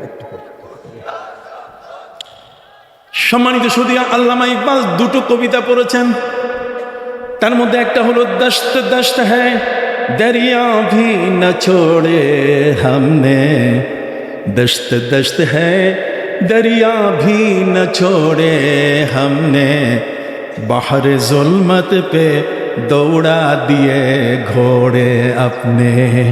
সমুদ্রের উত্তাল ঢেউয়ের মধ্যে আমরা আমাদের ঘোড়াগুলোকে চালিয়ে দিয়েছি, কোনো ব্রিজ নাই, কোনো সেতু নাই, কিচ্ছু নাই। পদ্মা সেতু দেখেন না, আছে কি না? যমুনা সেতু, কত সেতু সমুদ্রের উপরে, বাহরাইনের উপরে সেতু আছে, এদিকে দাম্মাম, ওদিকে সৌদি আরব, কথা কন, মাঝখানে সেতু। আল্লামা ইকবাল বলেছেন দস্ত দস্ত হ্যায় দরিয়া ভি ন ছোড়ে हमने, হিমালয়ের মতো উঁচু হয়ে বাধা এসেছে, আমরা মাথা ঠেকাইয়া ছিদ্র করে বাইর হয়ে গেছি, বাধা আমাদেরকেই আটকাতে পারে নাই। দস্ত দস্ত হ্যায় দরিয়া ভি ন ছোড়ে हमने, আমরা সমুদ্রকেও ছাড়ি নাই, বাহারে জুলমত পে দৌড়া দিয়ে ঘোড়ে আপনি, সমুদ্রের কালো পানির ঢেউগুলোর উপর দিয়ে আমরা ঘোড়া চালিয়ে দিয়েছি, চোখের নিমিষে ঘোড়া পার হয়ে গেছে। এই জন্য আল্লামা ইকবাল বলছেন আয়ে মৌজদা জেলা তু ভি পহচানতি হ্যায় হামকো, अब तक तेरा दरिया अफसाना खा है हमारा। তিনি বলেন রে তাইগিরিস, তোমার ঢেউ কিন্তু আমাদেরকে চিনে যে আমরা কোন জাতি। অতএব আল্লাহওয়ালাদের সাথে সম্পর্ক আমার নবীজির সাথে, কথা কন না। আল্লামা সাহেব কেবলা বন্নি রহমতুল্লাহ আলাইহির সম্পর্ক ঠিক অনুরূপভাবে আল্লাহর প্রিয় নবী সাল্লাল্লাহু আলাইহি ওয়াসাল্লামের সাথে ছিল, কিন্তু ভায়া হইল ফুলতলি দরবার। যে কোনো জিনিস একটা ভাগ করা যায় না। আজ এটি একটি দরবার, তার আওলাদরা এখানে খেদমত করছেন। আজ কি চমৎকার একটি মাদ্রাসা এখানে হয়েছে। আল্লাহর ওলিরা পৃথিবীর মধ্যে সবসময় নবীর ওয়ারিস হিসেবে প্রথম যে কাজটা করেন সেটা হলো মাদ্রাসা কায়েম করেন। চলে বলেন ওয়ালাকিন ওয়াররাসুল ইলমা, কথা বুঝেন নাই? তারা জ্ঞানের স্থানটা চালু করে দেন, জ্ঞানের একটা দরজা খুলে দেন, যাতে মানুষ জাহেল না থাকে, মানুষ যেন দলালাতের মধ্যে না থাকে, ভ্রষ্টতার মধ্যে যেন মানুষ না থাকে, মানুষ যেন কোনোভাবেই কোনো অবস্থাতেই যেন কোনো অন্যায় এবং পাপের কাজে যেন জড়িত হতে না পারে। এই জন্য তারা একটা এলেমের জায়গা সিলেক্ট করেন, যেখানেই তারা ইন্তেকাল করেন। আপনি জানেন, আমি ইরান গিয়েছি, পৃথিবীর বিভিন্ন দেশ, এটা বলা দরকার নাই।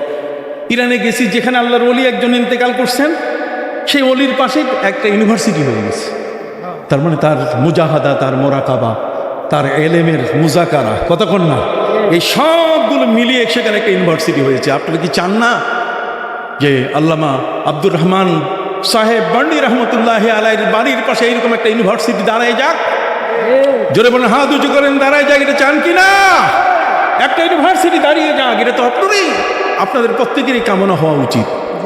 কারণ জ্ঞান এটা এমন একটা জিনিস, আপনি জানেন, জ্ঞানের চর্চা যেখানে বেশি থাকবে সেখানে আর অন্ধকার থাকবে না, সেখানে ছিনতাইকারীরা থাকবে না, সেখানে আর জেনাকারী থাকবে না, বেবিচারী থাকবে না, সেখানে কোনোদিন লুটতারাজ হবে না, সেখানে কোনো পাপের কাজ হবে না। মানুষগুলো এক শান্তিপূর্ণ পরিবেশে তারা কি করবেন? বাস করবে। এই জন্যই সম্মানিত সুধী, এই কেন্দ্রটা হলো আধ্যাত্মিক। এটা ওমান জামা বাইনাহুমা ফাকাত তাহাক্কাকা, এক ইলমে তাসাউফের, কতক্ষণ না। এখানে ওই যে হিফজুল বাহারের সেখানে চর্চা, সুবহানাল্লাহ বলেন, আর পাশাপাশি মাদ্রাসা, কোরআনের চর্চা, তালিম, কথা বুঝেন নাই? এই দুইটা জিনিস একসাথে হয়েছে, ইলমে মারিফত আর ইলমে শরিয়ত। ওয়ামান জামা ফাকাত তাহাক্কাকা, কাজে একটা সঠিক জায়গা আজ আমরা একদম পেয়েছি। আপনারা ভাগ্যবান, সকল বলেন আলহামদুলিল্লাহ।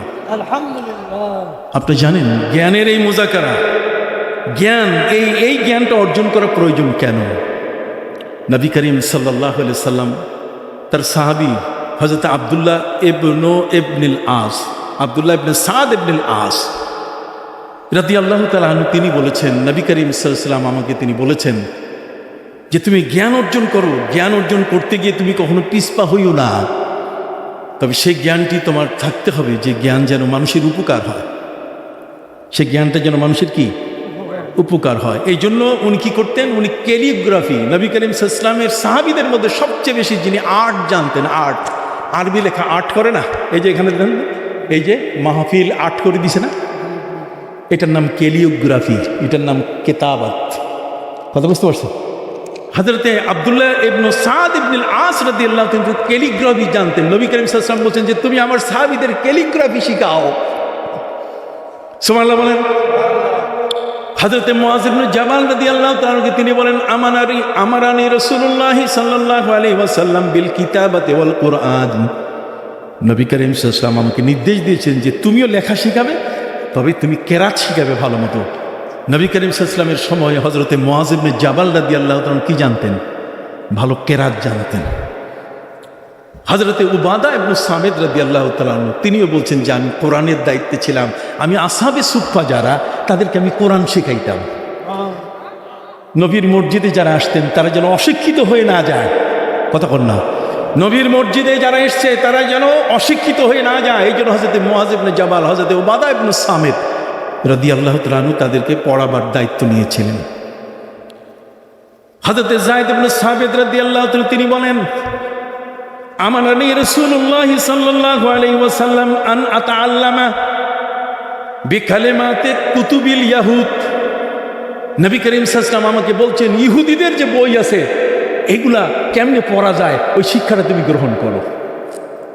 কতক্ষণ না মৌলানা আব্দুল হাকিম সাহেব এখানে আমার মনে পড়লো একটা জিনিস, ওনার বাসায় আমি গেছিলাম, ওনার বাড়ি আসন যে যায়, তো ওনার কাছে নাগরি কিতাব আছে কিনা আমি তা জানি না, উনি আমাকে ওই নাগরি কিতাব দিয়ে যে হুজুর সিলেটি ভাষার মূল যেটা, সিলেটি যে ভাষা থেকে মূলত আসছে, যে ভাষা থেকে আসছে সেটা নাগরি, এই নাগরি ভাষা দেখেন। আমি ওনার কাছে দেখেছি। এখন নাগরি ভাষাটা বোঝা দরকার আছে না? অসমী ভাষা বোঝা দরকার আছে কিনা? মণিপুরি ভাষা বোঝা দরকার আছে কিনা? এইগুলা বাড়ির পাশে আপনি শিখবেন। তাহলে ওই যে রোমান সম্রাট কি বলল, ট্রাম্প কি বলতেছে ইংরেজিতে, এগুলো শিখবেন না? এই জন্য নবী করিম সাল্লাল্লাহু আলাইহি ওয়াসাল্লাম হযরত যায়েদ ইবনে সাবিত রাদিয়াল্লাহু তাআলা বলছেন আমারানি রাসূলুল্লাহ সাল্লাল্লাহু আলাইহি ওয়াসাল্লাম আন আতাআল্লামা মিন কালিমাতি কুতুবিল ইয়াহুদ। ইহুদিদের বই তিনি আমাকে পড়ার জন্য, ওটা শিক্ষা নেওয়ার জন্য, যে ওদের অক্ষরগুলো সম্বন্ধে তুমি শিখো, ওদের ভাষাটা আয়ত্ত করো। নবী করিম সাল্লাল্লাহু আলাইহি ওয়াসাল্লাম আমাকে বলছেন যে তুমি সুরিয়ানি ভাষা শিখো। আল্লাহু আকবার। হযরত যায়েদ ইবনে সাবিত রাদিয়াল্লাহু তাআলা বলছেন আমি শেষ পর্যন্ত আবারিয়া ইন্নী আতাআল্লামু আল আবারিয়া ওয়াল ফারিসিয়া ওয়া রুমিয়া। তিনি বলছেন আমি ইব্রানি ভাষা, আমি ফার্সি ভাষা, আমি ওই রোমান ভাষা, আমি এগুলো এমনভাবে রপ্ত করলাম, ওরা যখন চিঠি লেখে তখন আমি এমনভাবে উত্তর দেই যে উত্তরটা দেখে ওরা অবাক হয়ে যায়, কিরে এ দেখি আমাদের চেয়েও শিক্ষিত। হযরত যায়েদ ইবনে সাবিত রাদিয়াল্লাহু তাআলা তিনি বলেন আমি কখনো কখনো এই লেখাগুলো ওরা যখন চিঠি পাঠাতো নবীজির কাছে, তখন ওই চিঠিগুলো আমি নবীকে ইব্রানি ভাষায়, রোমানি ভাষায় আমি পড়ে শোনাতাম। নবী বড় খুশি হতেন।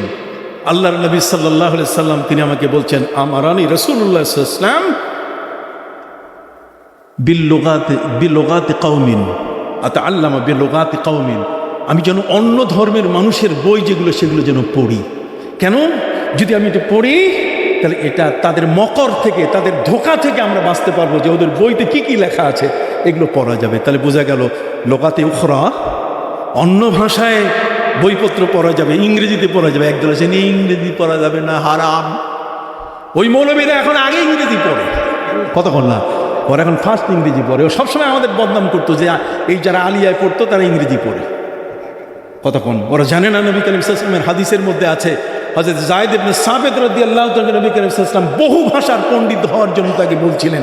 এই জন্য বিদেশি যে চিঠিগুলো আসে হযরত যায়েদ ইবনে সাবিত রাদিয়াল্লাহু তাআলা তিনি বলছেন নবীজির সামনে আমি পড়তাম, আর নবীজি সাল্লাল্লাহু আলাইহি ওয়াসাল্লাম শুনলে পরে তখন আমাকে নির্দেশনা দিতেন যে এটার উত্তর এইভাবে লেখো। সুবহানাল্লাহ বলেন। প্রিয় নবী সাল্লাল্লাহু আলাইহি ওয়াসাল্লাম সম্পর্কে হযরত মুআয ইবনে জাবাল রাদিয়াল্লাহু তাআলা বলেন মদিনার পাশে 9টা মসজিদ ছিল। কয়টা? এই 9টা মসজিদের মধ্যে ছাত্র কিভাবে উস্তাদ পড়াবে আমাকে ট্রেনিংয়ের জন্য পাঠাই দিতেন নবীজি। তখন আমি তাদেরকে বলতাম যে তোমরা একজন পড়বে আর সবাই চিৎকার দিবে। কীরকম? أعوذ بالله من الشيطان الرجيم সবাই পড়েন أعوذ بالله من الشيطان الرجيم একজনের আওয়াজ আরেকজনের কানে চলে গেল আমি একবার পড়ছি আর আপনারা সবাই উচ্চারণ করার কারণে একজনের আওয়াজ আরেকজনের কানে গেল তো কানে যাওয়ার সাথে সাথে পাশের লোকটা সহজেভাবে আওয়াজটা দিয়ে শিখতে পারলো এই জন্য নবী করিম সাল্লাল্লাহু আলাইহি ওয়াসাল্লাম আমাদেরকে ট্রেনিং দিতেন আর আমি সেই ট্রেনিং দেওয়ার জন্য 9টা মসজিদে যাইতাম আর সেখানে বাচ্চাদেরকে শিখাইতাম বিশেষ করে যারা কোরআনে হেফজ করতো তাদেরকে শিখাইতে যাইয়া আমাকে নবী করিম সাল্লাল্লাহু আলাইহি ওয়াসাল্লাম শিখাই দিয়েছেন যে যখন তুমি কোরআন শিখবে যারা তারা যেন ঢুলে এইভাবে ঢুলে এই যে ওয়াশ-শামসি ওয়া দুহাহা ওয়াল কামারি ইযা তালাহা ওয়ান নাহারি ইযা জাল্লাহা ওয়াল লাইলি ইযা ইয়াগশাহা এই যত ঢুলবেন ততই দেখবেন একেবারে ওই যে কাঠঠোকরা যেমন কাঠের মধ্যে ঠক করে যেমন কেটে ফেলে আপনার সিনার মধ্যে ঠিক ক্ষুদিত পাষাণ পাহাড়ের মধ্যে খোদাই করা কোরআন আপনার সিনার মধ্যে চলে আসবে আপনি কথা বুঝতে পারছেন অতএব সম্মানিত সুধী আমি সময় দীর্ঘায়িত করব না কতটুকু সময় আমার দিচ্ছেন সম্মানিত সুধী বিনয়ের সাথে আপনাদের কাছে বলতে চাই আপনারা সকলেই জানেন দুটো কথা আমি আজকে বলবো আপনাদের সামনে রাজি আছেন তো শুনতে রাজি আছেন আমি আপনাদের কাছে বলতে চাই হযরত ওমর ফারুক রাদিয়াল্লাহু তাআলা জাবিয়া নামক এলাকায় বক্তৃতা দিলেন একদিন হযরত ওমর ফারুক রাদিয়াল্লাহু তাআলা জাবিয়া নামক এলাকায় বক্তৃতা দিতে গিয়ে তিনি বললেন যে মান আরাদা আন ইয়াসআলা আনিল কোরআন ফালিয়াসআল উবাই ইবনে কাব ওয়া মান আরাদা আন ইয়াসআলা আনিল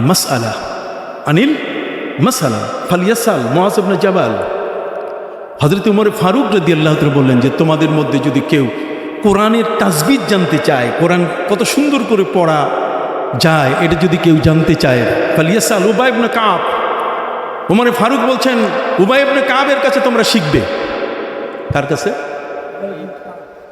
আপনারা বলতে পারছেন না একটু বলেন উবাই ইবনে কাব আমি তো তাড়াতাড়ি বলতেছি আমরা তো আলেম মানুষ আমাদের শব্দ তো মুখস্থ ফালিয়াসআল উবাই ইবনে কাবের কাছে তোমরা যাও উনি কোরআনের পণ্ডিত ভালো কোরআন পড়তে পারেন এই উবাই ইবনে কাব হলেন হযরত ওমর ফারুকের রাষ্ট্রীয় সরকারি একজন ইমাম হযরত ওমর ফারুক এই সরকারি ইমামকে তিনি দায়িত্ব দিয়েছিলেন যে তারাবির নামাজ হবে 20 রাকাত খবরদার 12 আর 8 কখনোই হবে না হবে কি রাষ্ট্রীয় ফরমান ওমর ফারুক জারি করেছিলেন তারাবি কত আবার বলেন তারাবি কত সাহেব কেবলা পড়ছেন কত আল্লাহর ওলিরা পড়েন কত যত ওলি যত হক্কানি আলেম সবাই পড়ছেন কত 20 কথা বুঝতে পারছেন হযরত উবাই ইবনে কাব হলেন রাষ্ট্রীয় ইমাম তিনি নিয়োগ দিয়ে তাকে বলছেন যে তুমি 20 রাকাত তারাবি পড়াবা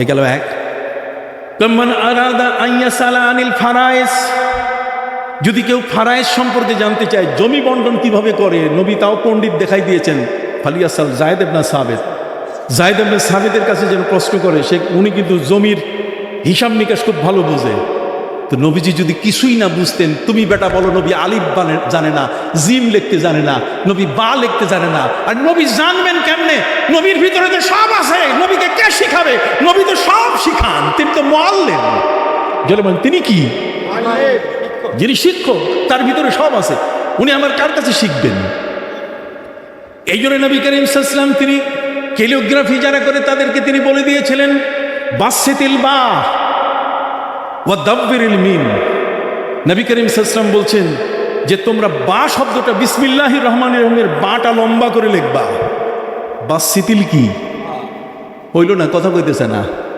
বাসিতিল বা লিখবে কি লম্বা করে এই যে দেখবেন বিসমিল্লাহ লেখার মধ্যে কখনো বা লম্বা বাসিতিল বা ওয়া দাব্বিরিল মিম আর মিমটাকে লিখবা পাখির ঠোঁটের মতো ছোট কইরা নবীজি ক্যালিগ্রাফি বুঝেন না নবীজি অক্ষর চিনেন না তাহলে বললেন কি আপনি হ্যাঁ এই ধোঁকাবাজরা এখন আমাদের সমাজে নেতৃত্ব দেওয়ার জন্য উঠে পড়ে লেগেছে এদের হাত থেকে নিজকে কোরআনকে রক্ষা করতে হবে এরা কোরআনের বাহক নয় ধোঁকাবাজ মুনাফিক কথা বুঝতে পারছেন বাঁচতে হবে নিজেকে রক্ষা করতে হবে এই জন্য আমি আপনাদেরকে পরিষ্কার ভাষায় বলতে চাই, প্রিয় নবী সাল্লাল্লাহু আলাইহি ওয়াসাল্লামকে আল্লাহ তাআলা বলছেন, ওয়া আল্লামাকা মা লাম তাকুন তা'লাম, অজানা জগতের সব জ্ঞান আমি আপনাকে জানাই দিয়েছি। তা আল্লাহ এটা বাকি রাখছেন, এটা রাখছেন এই কারণে যে যাতে আপনি লিখবেন না। আপনি লেখা জানেন কিন্তু আপনি লিখবেন না, এটা লেখা না জানা প্রমাণ করে না। কি বলেন হুজুর? আমি জানি কিন্তু আমি কি লেখি না, লেখাটা আমার উপরে নিষিদ্ধ করা হয়েছে। কতক্ষণ আমি খাইতে জানি কিন্তু আমার উপরে রোজা ফরজ করা হয়েছে, আমি এই জন্য খাবো না। আপনি কথা বলেন না কেন? আমি কি খাইতে জানি, খাবার যোগ্যতা আমার মধ্যে কি আছে, কিন্তু আমার উপরে কি ফরজ করা হয়েছে? রোজা। মুসা নবীর উপরে আল্লাহ তাআলা রোজা ফরজ করে দিয়েছেন একসাথে 30 দিন, যে 30 দিন তুমি কথা বলতে পারবে না। তো মুসা নবী কি কথা বলতে জানতেন না? আহা, একটু জোরে বললে খুশি হব। মুসা নবী কি, আমি একজন শিক্ষক মানুষ, যদি বুঝেন, কাজে ওই পাশ থেকে শব্দ না আসলে আমি মনে করি যে আপনি কিছুই বুঝেন নাই। হাল বইতে ভালো লাগে যদি হালে ধায়, আর ভাত খাইতে ভালো লাগে যদি পরশে মায়। মা একটা ময়লা কাপড় পরে যদি থালায় ভাত দেয়, তো বিশ্ব সুন্দরী স্ত্রীও যদি খাবার দেয়, তার চেয়ে এই খাবারটার দাম বেশি। যেমন এই খাবারটার দাম কি? মায়ের দাম এত বড়, মায়ের মর্যাদা এত বড়, মায়ের সম্মান এত বড়। আজ ওই সমস্ত শিক্ষা এগুলো নাই, ওই শিক্ষাগুলোতে এগুলো নাই। ব্রিটিশ আমাদেরকে ভাগ করে দিয়েছে, আজ আমাদের থেকে ইসলামকে বিচ্ছিন্ন করে ফেলেছে। মুসলমানের ঘরের সন্তানরা আজকে আমাদের কোরআনের বিরোধী হচ্ছে, মুসলমানের সন্তানরা আজকে মুসলমানের ঘরে জন্ম নেওয়ার পরে নবীর বিরোধিতা করতেছে। কতক্ষণ না? অথচ মুসলমান কখনো একজন আরেকজনের থেকে আলাদা হওয়ার কোনো সুযোগ নাই। তার কারণ এরা ইসলাম গ্রহণ করেছে। আর ইসলাম শব্দের অর্থ হচ্ছে শরীয়ত। ইসলাম শব্দের অর্থ কি? আবার বলেন, শরীয়তে, শরীয়ত আর ইসলাম এই দুইটার মধ্যে কোনো পার্থক্য নাই। যদি কেউ পার্থক্য দেখান, আমি সেদিন থেকে ওয়াজ বন্ধ করে দেব। ইসলাম মানে নামাজ, শরীয়ত। কতক্ষণ না? ইসলাম মানে রোজা। তা আপনি ইসলাম নাম রাখবেন কিন্তু আপনি বলবেন শরীয়ত আমি কায়েম করব না, হবে না। ইসলাম বলার সাথে সাথে আপনাকে নামাজ কায়েম করতে হবে। আল্লাযীনা ইম্মাক্কান্নাহুম ফিল আরদ আকামুস সালাহ ওয়া আতাউয যাকাত ওয়া আমারু বিল মারুফ ওয়া নাহাউ আনিল মুনকার। আপনি একজন ইমানদার, আপনি মুসলমান হলে আপনার দায়িত্বই হলো মসজিদ বানাবেন। কতক্ষণ না? আকামুস সালাহ, নামাজ কায়েমের ব্যবস্থা করবেন। আপনি শরীয়ত কায়েম করবেন না, তো কি জন্য? আপনাকে আমরা কিসের জন্য বিশ্বাস করব? শরীয়ত আপনার মধ্যে, আপনি বিশ্বাস, শরীয়ত যদি বিশ্বাস না করেন তো আপনি ইসলাম নিয়ে আসেন কেন? ইসলামটাও বাদ দেন। কারণ না, ইসলাম কি? কারণ ইসলাম শরীয়তের বাইরে নয়। শরীয়ত আর ইসলাম দুইটা একসাথে লাগানো। জোরে বলেন, শরীয়ত আর ইসলাম কি একসাথে না? বলেন আল্লাহ তাআলা নবীকে বলছেন, সুম্মা জাআলনাকা আলা শারিআতিন মিনাল আমর, শারিআতিন মিনাল আমরি ফাত্তাবিহা ওয়া লা তাত্তাবির আহওয়াআল্লাযীনা লা ইয়ালামুন। হে নবী, আপনাকে একটা শরীয়ত দিয়েছি আমি, আর সেই শরীয়তটা ইসলাম আর ঈমান দিয়ে পূর্ণ করে দিয়েছি। সুবহানাল্লাহ। অর্থাৎ সেই শরীয়ত হচ্ছে মূল জিনিস। এই শরীয়তের মধ্যে আকীদা আছে, এই শরীয়তের মধ্যে আছে নবীর সাহাবীকে গালি দেওয়া যাবে না। কতক্ষণ না? এই শরীয়তের মধ্যে আছে হযরতে বাবা আদমকে নাফরমান বলা যাবে না গন্ধম খাওয়ার কারণে, বলা যাবে না হযরতে নবী মুসা আলাইহিস সালাম একজন কিপ্তিকে থাপ্পড় মারছিলেন, মারা গেছে, উনি গুনাহ কবিরা করছেন, এটা বলা যাবে না। ভাই আমি চান্দাবাজ না, তবে চান্দা উঠাই। কতক্ষণ না? কি উঠাই? চান্দা। নিজের পেটের জন্য না, ওই যে ইমাম সাহেবদের জন্য দালালি করছি। কতক্ষণ না? ইমাম মুয়াজ্জিনদের জন্য দালালি করছি, ওদের কাছে, ওদের পেটের জন্য ওরা ইয়ে পায় না, খাবার পায় না, ওদের কমিটি অত্যাচার করে, ওই সংসার এইভাবে চালানো সম্ভব নয়, এটাই বলছি। আর শয়তানগুলা আমার উল্টা দিকে নিল। কতক্ষণ না? সবাই মিলে এটাকে আমরা জান্নাতের বাগান বলি। আমি এরকমভাবে বলেছিলাম যে আপনি একজন জান্নাতি মানুষ, 564টা মসজিদ আপনি করেছেন, আমি ওই ওদের পেটের দালালি করছি। আপনি কি শুনছেন আমার কথাটা? আমি পেটের দালালি করছি। এই মূর্খগুলো বুঝে না, এগুলো বাংলা ভাষা বুঝে না। এই মিডিয়া এগুলোকে এই কাটিং আর পেস্টিং করে ছোট করে মানুষকে বিপদগামী করে। এই জন্য ইন যা ফাসিকুম বিনাবাইন ফাতাবায়্যানু, কোনো কথা শুনলে সাথে সাথে রিয়েক্ট হওয়ার কোনো সুযোগ নাই।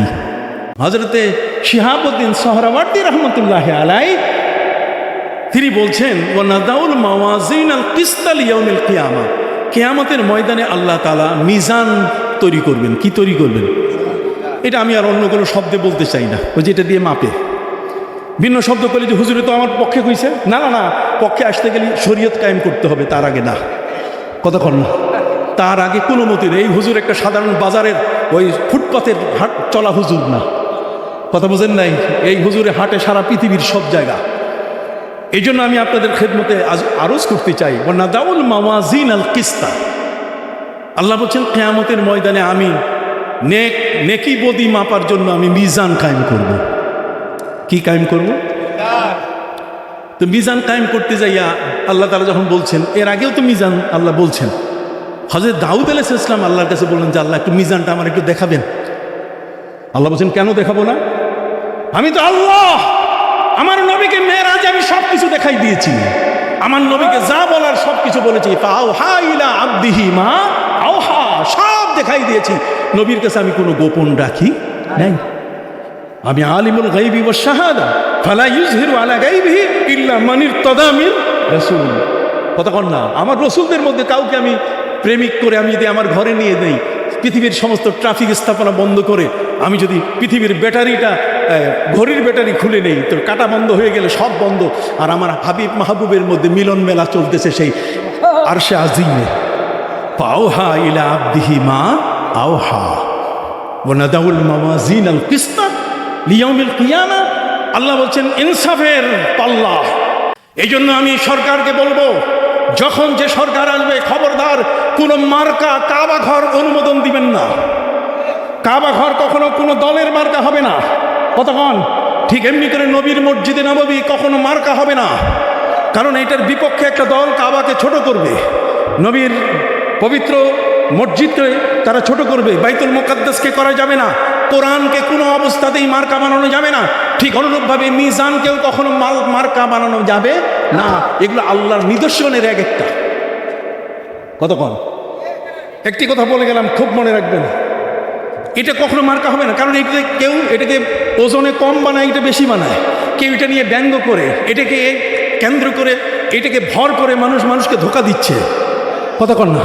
এটাকে নানাভাবে অস্ত্র হিসেবে ব্যবহার করা হচ্ছে, এটাকে বলা হচ্ছে ইনসাফের মাপকাঠি। অথচ ওই হিন্দু মানুষটা কি করে বলবে যে এটা এই সত্যের এটা মাপকাঠি হইতে পারে, আর সে আল্লাহর দুধ হয়ে আসছে? এটা আজব ব্যাপার। এই সমস্ত কথাবার্তা কি শুনতেছি? এই পৃথিবীতে আর থাকার মন চায় না। ফাবাতুল আরদে খায়রুম মিন যাহরিহা।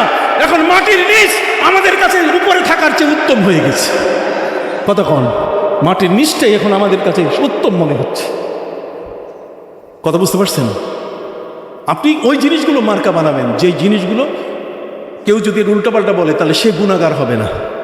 কতক্ষণ না? আপনি আরেকজনকে গুনাহগার বানাবেন, আপনি কোরআন মার্কা বানাবেন, তখন একজনে বলবে যে এটার মধ্যে ভুল আছে, তা আপনি মার্কা বানাইয়া সর্বনাশ করলেন। এই জন্য সরকারকে, নির্বাচন কমিশনকে আমি বলবো, এই ধরনের কোনো মার্কা যেন কখনো এই জাতির জন্য, দেশে মুসলিম অধ্যুষিত এলাকা, পীর মাশায়েখের দেশ, অতএব কখনো এই সমস্ত মার্কা দিয়ে কেউ ধোঁকা দিবে আমাদেরকে, আমরা এটা কখনো মেনে নিব না।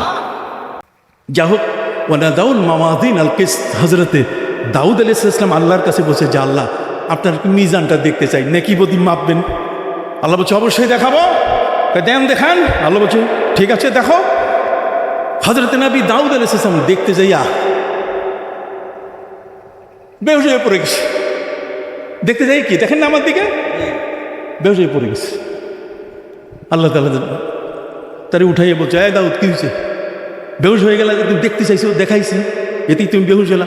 হয় আল্লাহ, এত বড় মিজান, কতক্ষণ না, এত বড় পাল্লা, এটা দেখে আমি বেহুশ হয়ে গেছি, এটা কিভাবে পূরণ করব? আল্লাহ এটা কতটুকু হবে আপনি একটা মেজারমেন্ট দেন তো।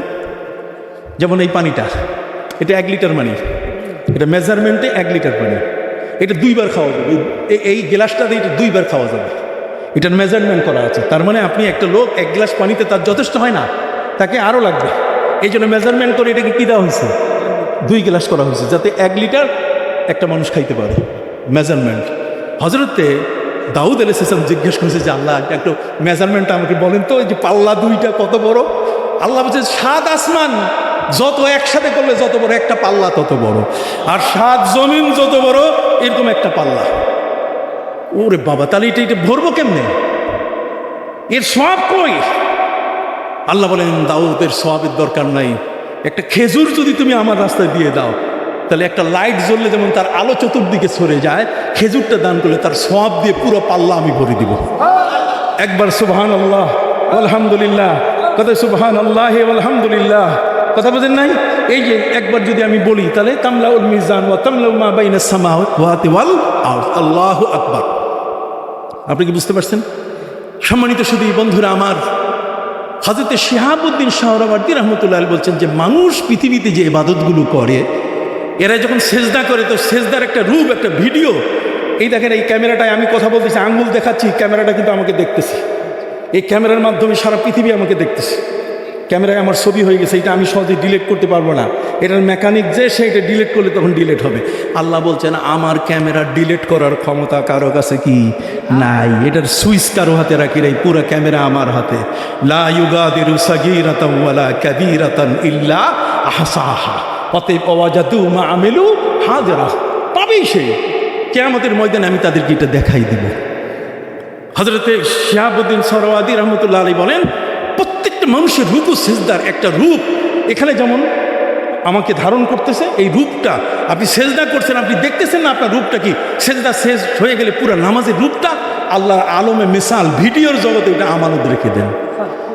কিয়ামতের মধ্যে ওগুলো এনে এনে আপনার নামে গোডাউন আছে আলাদা, ফ্রিজ আছে আলাদা, কতক্ষণ না ওই গোডাউনের মধ্যে আপনার জীবনের রুকু সেজদা এগুলো তো রূপ আছে, এগুলো কি আছে, রূপ আছে। এই রূপগুলো আপনি যেভাবে রুকু করছেন সেজদা করছেন এই সবগুলো এক একটা রূপ আপনার নামের ফ্রিজ করা আছে, ওই ফ্রিজের মধ্যে আলমে মিসাল থেকে বের করে পাল্লায় দেওয়া হবে, কথা বোঝেন নাই? তখন এটা ভর্তি হয়ে যাবে।